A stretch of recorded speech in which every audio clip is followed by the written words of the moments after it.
Il-ħadd it-tajjeb, illum 4 ta' Diċembru, it-tieni ħadd tal-Avvent, nilqakom għal din il-quddiesa mmexxija mill-Arċisqof Charles Scicluna mill-Kappella ta' San Niklaw fis-Siġġiewi, jumejn qabel il-festa ta' San Nikola.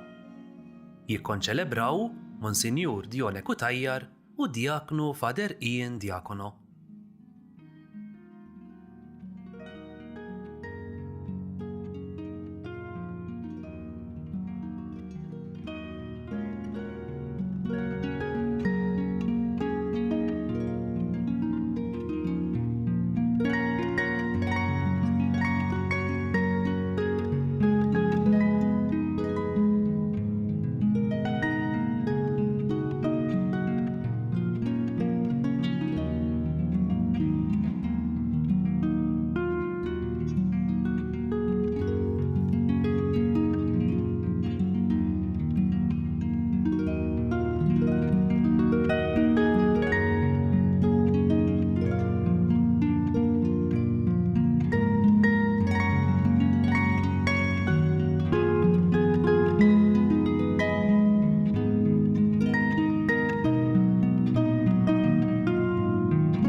L-isem tal-Missieru tal-Iben u tal-Ispirtu Santu, Amen.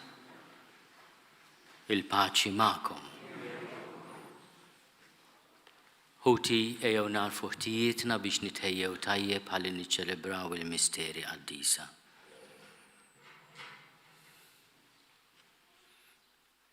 Iben Alla li twelit minn xebba u sirt ħuna mulej ħniena. Iben il-bniedem li tafu tader in-natura dajfa tagħna l-bnedmin, Kristu ħniena. Iben il-kbir tal-missier li salva lil ħutek u twassalhom fis-sema, mulej ħniena. Jeħenna lina Alla li jista' kollox jaħfrinna dnubietna u jwassalna l-ħajja ta' dejjem. Nitolbu. U Alla ħanin li tista' kollox għamel li xejn fid-dinja ma jfixkilna, aħna u nħaffu biex niltaqgħu ma' ibnek, iżda tina l-erf tas-sema biex nissieħbu ma' l-istess ibnek Ġesu Kristu Sidna, li hu Alla u miegħek jgħixu jsaltan flimkien ma' l-Ispirtu Santu għal dejjem ta' dejjem.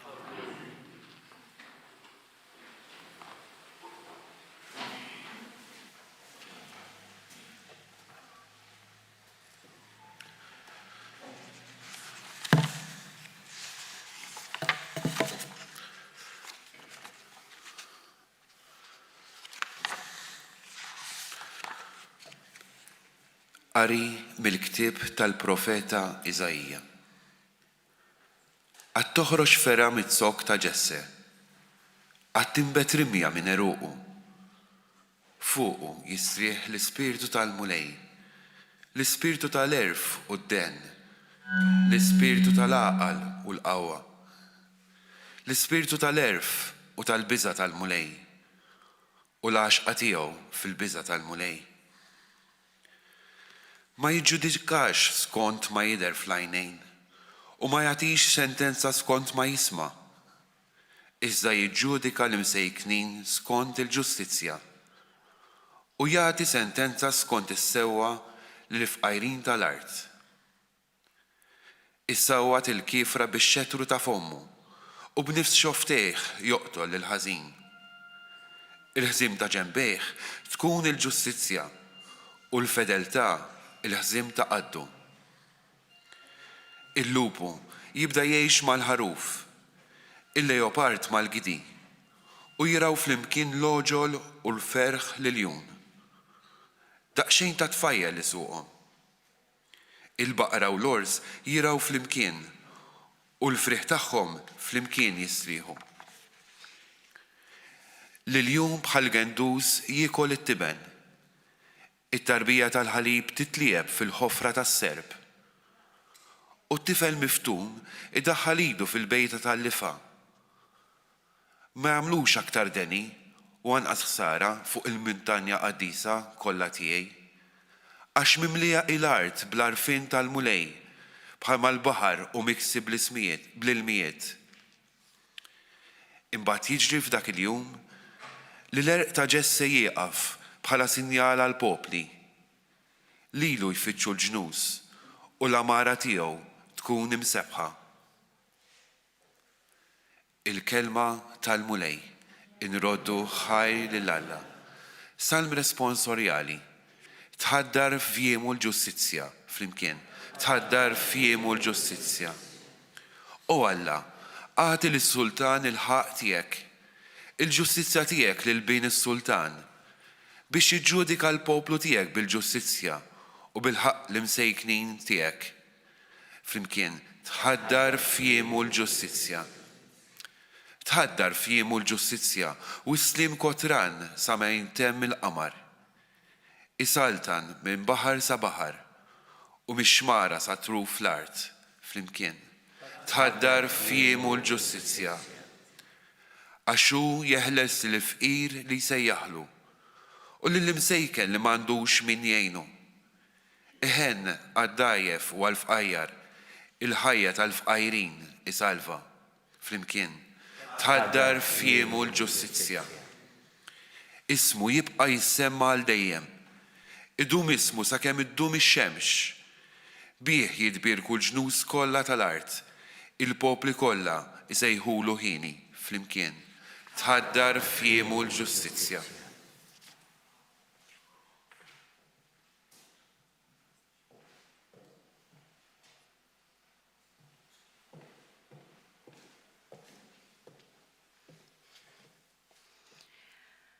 Qari mill-littra ta' San Pawlu Apostlu lir-Rumani.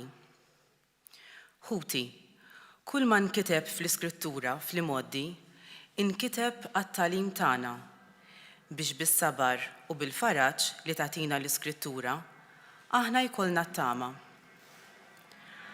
Alla li minnu ġej kull sabar u faraġ jagħtikom il-grazzja li tkunu fema waħda bejnietkom skont Kristu Ġesu biex b'fom wieħed u b'qalb waħda tfaħru lil Alla u Missier Sidna Ġesu Kristu.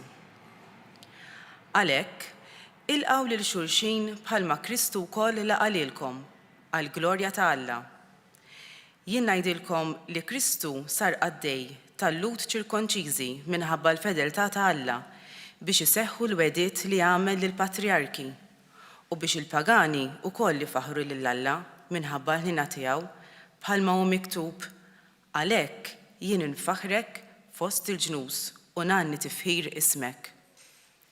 Il-kelma tal-mulej. Irroddu ħajr lil Alla.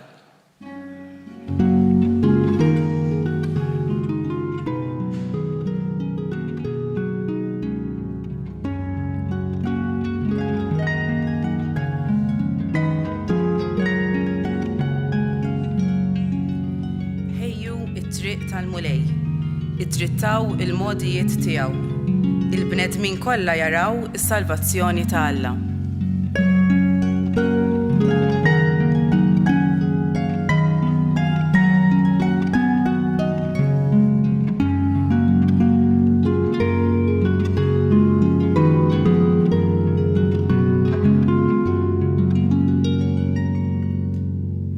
Il-mulej magħkom.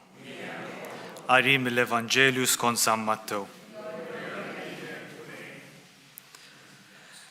F'dawk il-jiem der Ġwanni l-Battista jippridka fid-deżert tal-Ludija u jgħid: Indmu għax is-saltna ta' smawwiet waslet.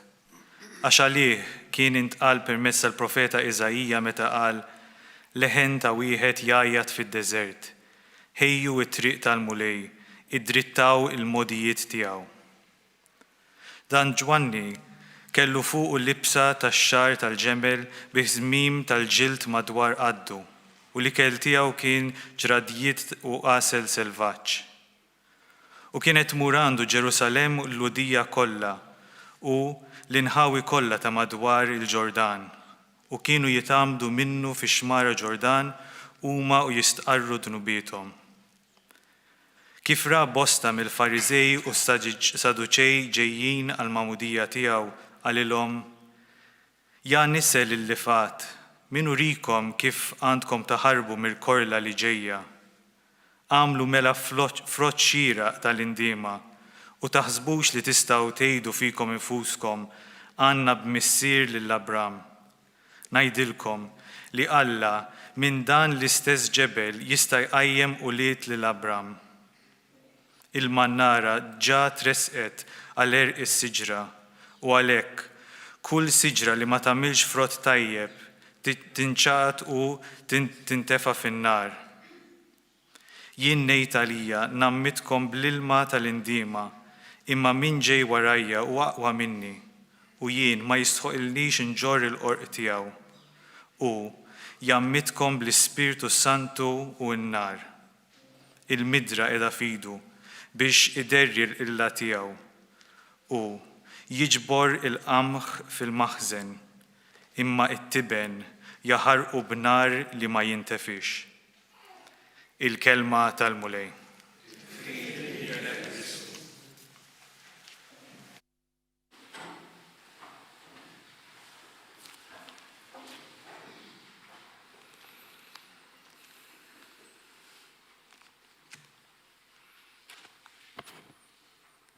Il-Vanġelu tal-lum il-laqqana ma' personaġġ li jintroduċina għal-miġja fil-qrib ta' Ġesu.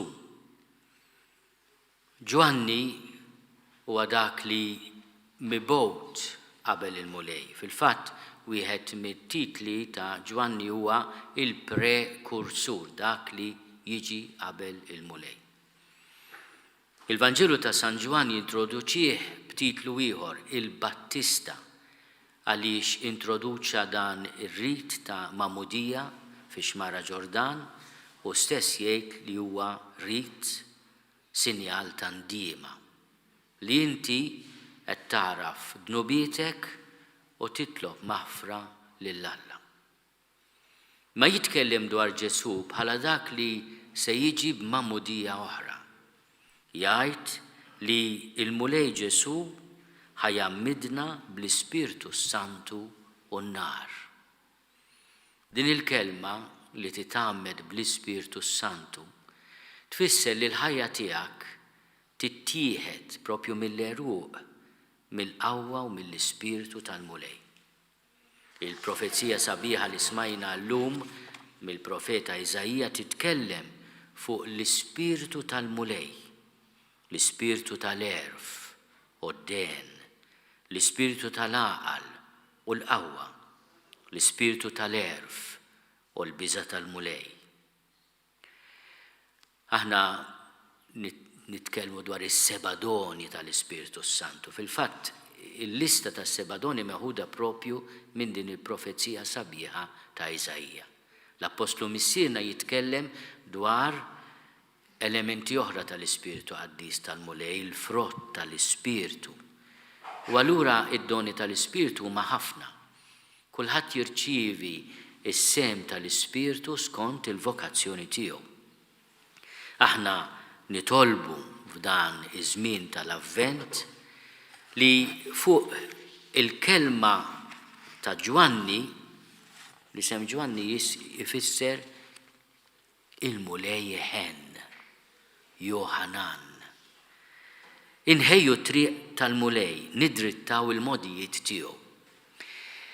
Din il-kelma hija għażiża importanti għaliex kienet tintuża biex tħejji il-miġja tas-sultan.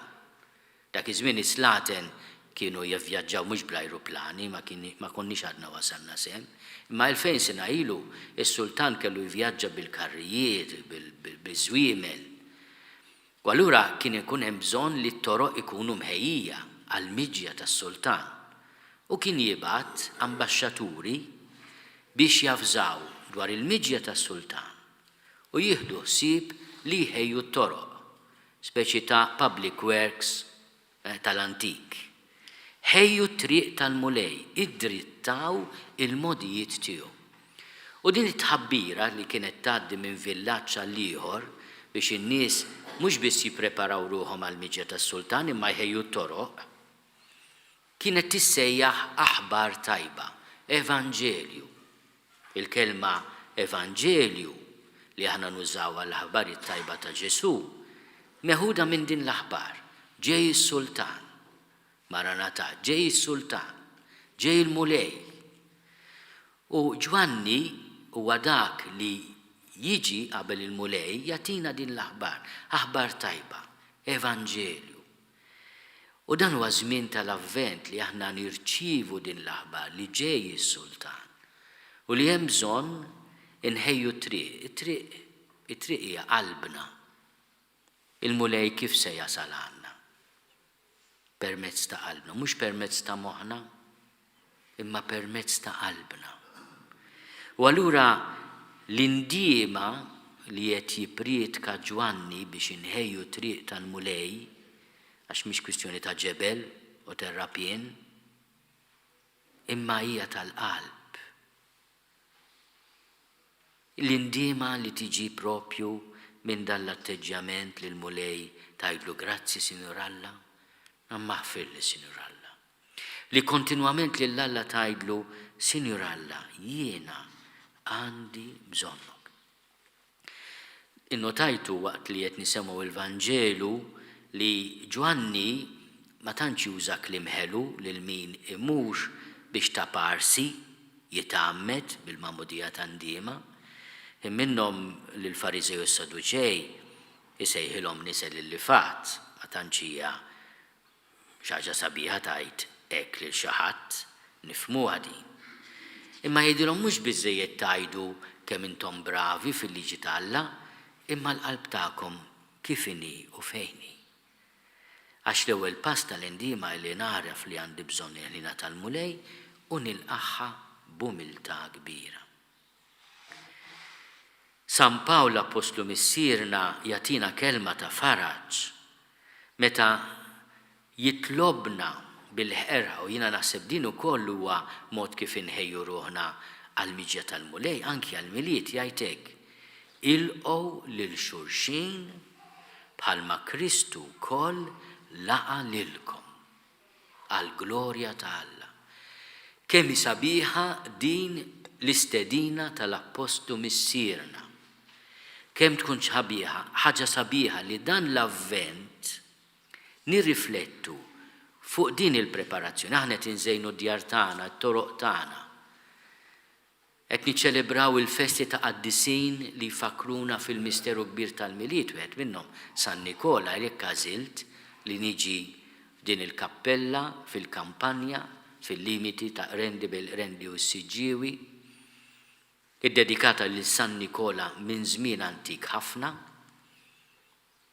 propju jumejn qabel nagħmlu l-festa ta' dan il-qaddis kbir. Jekk wieħed jinnota propju dan il-kwadru antik ta' San Nikola li hawn f'dil-kappella, jinnota li San Nikola fuq il-ktieb tiegħu għandu 3 ishom globi tad-deheb u hemm ukoll 3 tfal. San Nikola huwa magħruf bħala l-protettur tad-dinjità tal-mara għaliex ħallas għad-dota ta' 3 tfajliet biex huma ma jingħatawx għall-ħajja ta' triq, għall-ħajja ta' dnub, salvhom, salva d-dinjità tagħhom minn flusu. Inħeba imma mbagħad missierhom mat-tielet darba għamel assa u nduna li kien Nikola li tiwaddab mit-tieqa tad-dar ta' daw fejn kienu joqogħdu daw it-3 tfajliet din il-borża deheb kull darba biex tfajla wara l-oħra ikollha biex tiżżewweġ, tinġabar u missiera ma jkollux bżonn biex jieklu u jixorbu ibih lill-uliedu għal ħajja ta' bla dinjità, tifhmuni.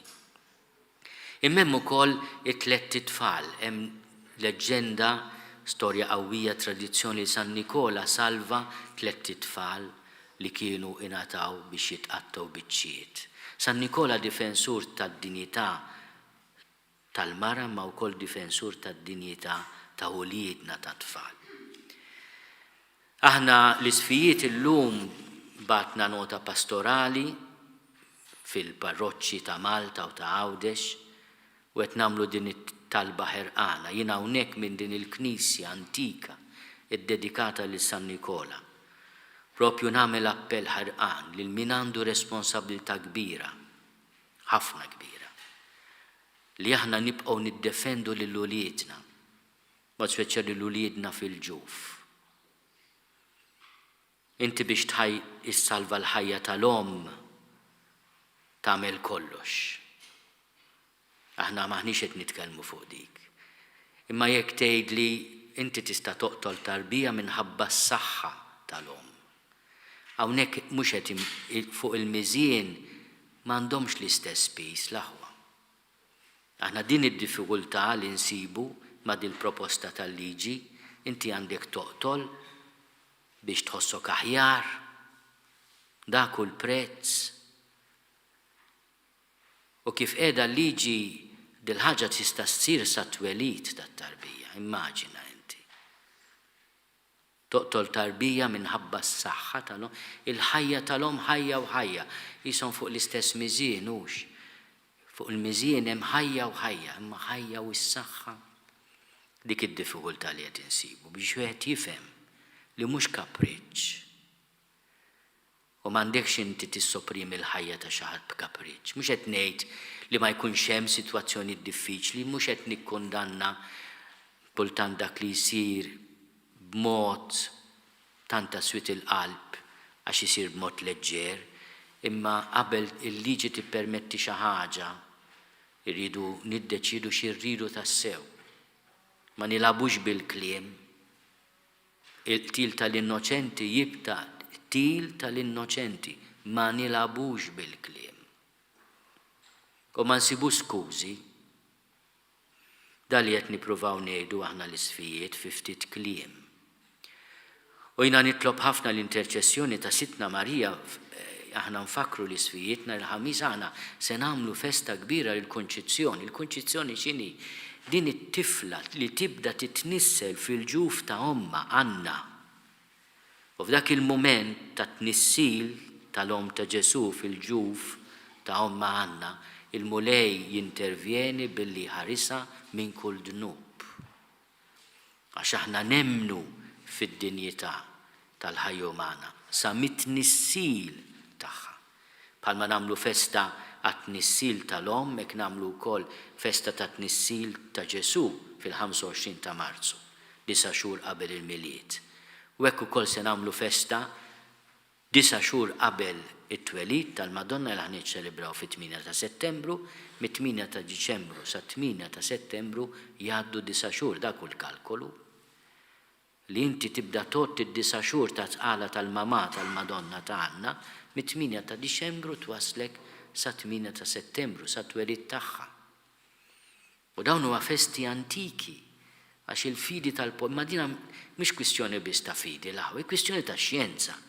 Illum għandna l-vantaġġ tista' tara t-tarbija tikber fil-ġuf, tara bl-istrumenti. Għandna dan l-arfin kollu. Ejjew nitolbu ħafna l-interċessjoni ta' San Nikola, protettur tad-dinjità tal-mara, protettur tad-dinjità tat-tfal għal pajjiżna.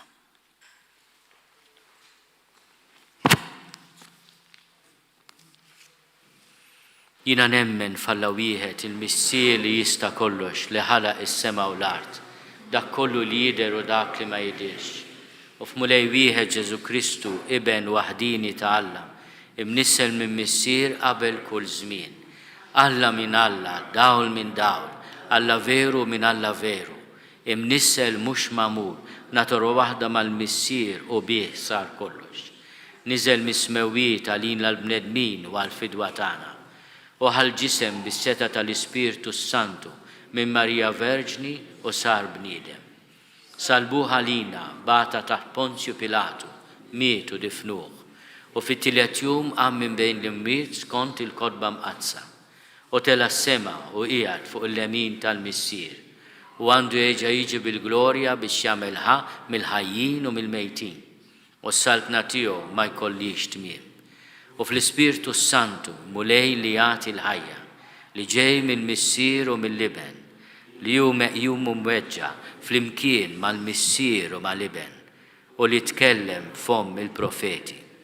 U fi Knisja waħda qaddisa, kattolika, apostolika, nistqarma mudija waħda l-mafra tad-nubiet, u nistenna l-qawma mill-imwiet u l-ħajja ta' żmien li ġej. Amen. Ew ir-resqu t-talb tagħna quddiem il-mulej biex aħna narfu in-nuqqasijiet tagħna, d-nubiet tagħna, ħtijietna u nitolbu li jkollna tassew fil-qalb tagħna spiritu ta' ndiema, spiritu li jgħajjed Sinjur Alla, jiena għandi bżonnok. Nitolbu għal pajjiżna biex Malta tibqa' art ħelwa, art li l-mulej ħarisa għax hija post safe, post ta' ħarsien, anki għatrabi fil-ġuf. Nitolbu bl-interċessjoni ta' San Nikola biex in-nisa kollha jkollhom min jipproteġilhom id-dinjità tagħhom f'kull sitwazzjoni. Nitolbu biex it-tfal fostna fl-ambjenti tagħna, inkluż l-ambjenti tal-Knisja, ikunu f'ambjent tas-sew sikur, safe.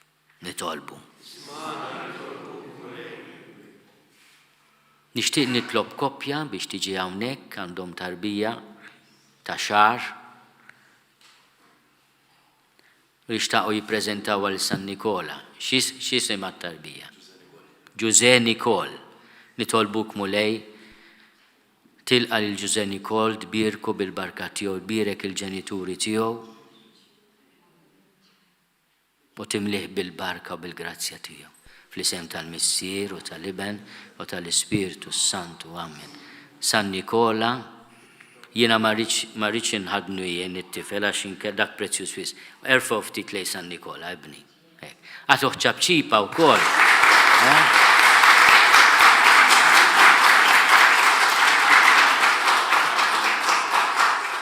Grazzi ħafna u awguri. Slim għalik, Marija, bil-grazzja mimlija l-mulej miegħek. Imbierka inti fost in-nisa, imbierek il-frott tal-ġuf tiegħek Ġesu. Qaddisa Marija Omma.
Sagrifiċċju tiegħi u tagħkom ikun joġob lil Alla l-Missier li jista' kollox.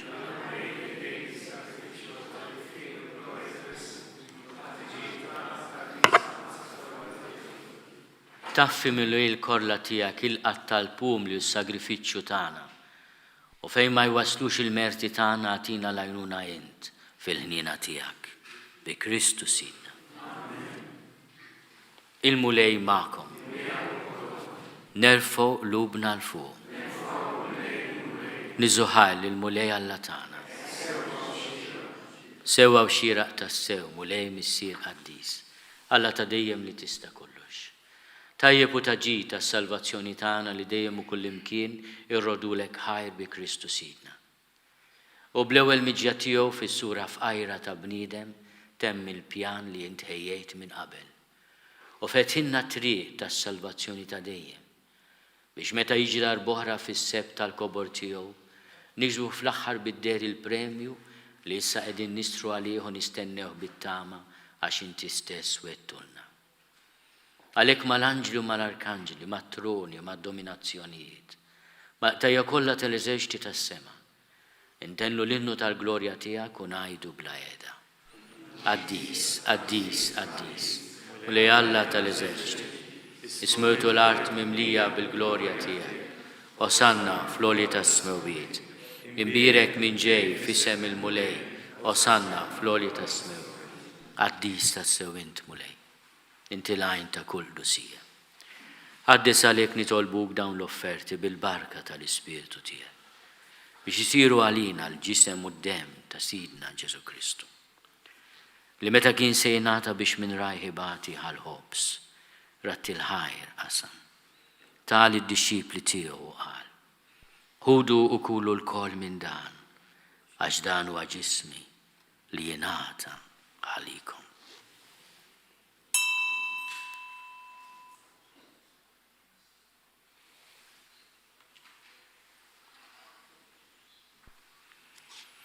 Ekku kol wara l-ikla ħal-kalċi reġarat il-ħajr, tal id-disċipli tiegħu u qal.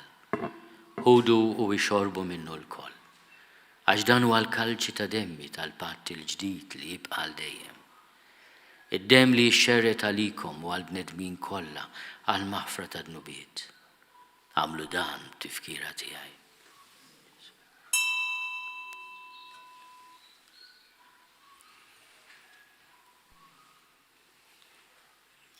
Danu l-misteru tal-fidi, nħabru mewtijek, nxandru l-fer.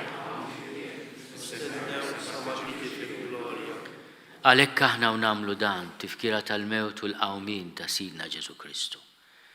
Nofru lek mulej l-ħobs tal-ħajja u l-kalċi tas-salvazzjoni. U rodu lek ħajra xoġbok til-qana un qudiemek biex naduk. U bieċokontana nitolbu li l-Ispirtu Santu jaqqadna f'ġisem wieħed lilna li nieħdu sem il-ġisem u d-dem ta' Kristu. Ftakar mulej fil-Knisja tiegħek imxerda mad-dinja kollha. Wettaqaf l-imħabba fl-imkien mal-Papa Franġisku miegħi għaddej tiegħek mingħajr ma jistħoli. Mal-Isqof Joseph li qed jgħinni, mal-Isqof Anton u mal-Ministri tiegħek kollha. Ftakar ukoll fħutna li raqdu bit-tama tal-qawmien. Ftakar fi mejtin kollha. Daħalhom qudiemek fid-dawl tas-seb tiegħek. Ħenna lina l-kol nitolbuk. Għati lilna wkoll il-wirt tal-ħajja ta' dejjem. Flimkien mal-Verġni Mqazzom Malla Marija, mal-Arus tagħha San Ġusepp, mal-Apostli, ma' San Nikola u l-qaddisin kollha li jgħixu fil-ħbiberija tiegħek sa mill-bidu tad-dinja. Għamel li magħhom infaħruk u nsebħuk Ġesu Kristu ibnek. Bi Kristu, ma' Kristu u fi Kristu. Jingħata lilek Alla missieri tista' kollox, flimkien ma' l-Ispiritu Santu, kull ġieħu glorja, għal dejjem ta' dejjem. Amen. Ejjew nitolbu. Kif għallimna u ridna nagħmlu li ben ta' Alla Ġesu għas-salvazzjoni tagħna. Missierna li inti fis-smawiet jitqaddes ismek tiġi saltnatek, ikun li trid int kif is-sema hekk fl-art. Ħobżna ta' kuljum għatina l-lum, aħfrinna d-nubitna palma naħfru l-minu ħati għalina. La ddaħalniex fit-tiġrib, iżda eħlisna mid-deni. Eħlisna nitolbuk mulej minn kull deni. Għatina fit-tiebu għalnina tiegħek il-paċi fi żmienna. Biex inkunu ħielsa dejjem mid-dnub u mħarsa minn kull inkwiet. Aħna u nistennew u nittamaw il-għena u l-miġja tas-Salvatur tagħna Ġesu Kristu. Mulej Ġesu Kristu li għat lill-apostli tiegħek. Inħallilkom is-slim, natikom is-slim tiegħi, la tħares lejn dnubietna.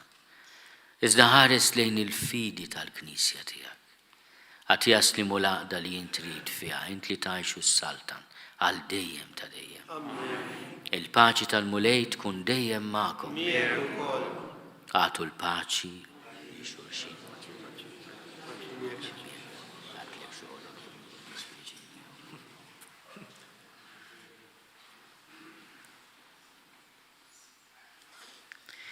Talla neħeddu bejta d-dinja ennani.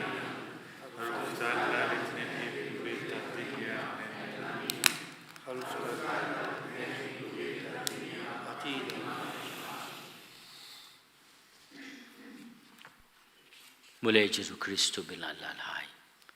Bil-mewt tiegħek kifrit minnek il-missier u bil-ħidma tal-Ispiritu Santu. Intajt il-ħajja lid-dinja. Dan il-ġisem u d-dem qaddis tiegħek eħlisni minn ħtieti kollha u minn kull ħażen. Żomni dejjem fidilejn il-kmandamenti tiegħek u tħallini qatt ninfiret minnek. Mulej Ġesu Kristu nitolbok li din itqarbina bil-ġisem u d-dem tiegħek ma tkunx il-kundanna tiegħi. Iżda ħnina tiegħek tkun għalija l-ħarsien u l-fejqan ta' ruħi u ta' ġismi.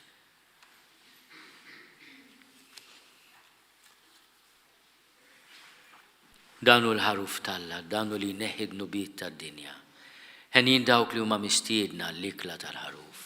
Mulej ma jistoqlix li tidħol taħt is-saqaf tiegħi.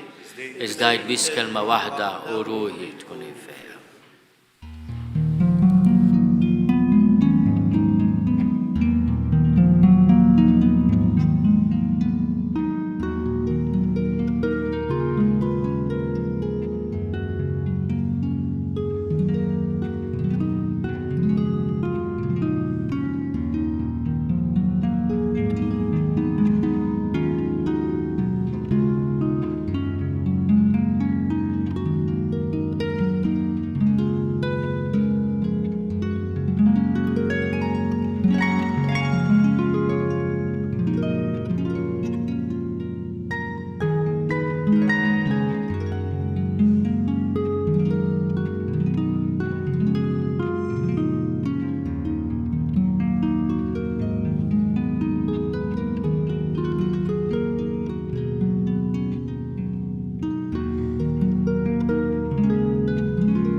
Nitolbu. Issa li ħadna dan l-ikel tas-sema fiċ-ċokontana nitolbuk mulej biex bissem li nieħdu f'dan il-misteru tal-limna nqisu bil-għaqal is-siwi tal-ħwejjeġ tad-dinja u norbtu qalbna mal-ħwejjeġ tas-sema bi Kristu Sidna. Il-mulej ma'kom. Iberikkom Alla li jista' kollox il-Missier u l-Iben u l-Ispirtu Santu. Morru fil-paċi ta' Kristu.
naslu fit-tmiem din il-quddiesa mill-kappella ta' San Niklaw fis-Siġġiewi.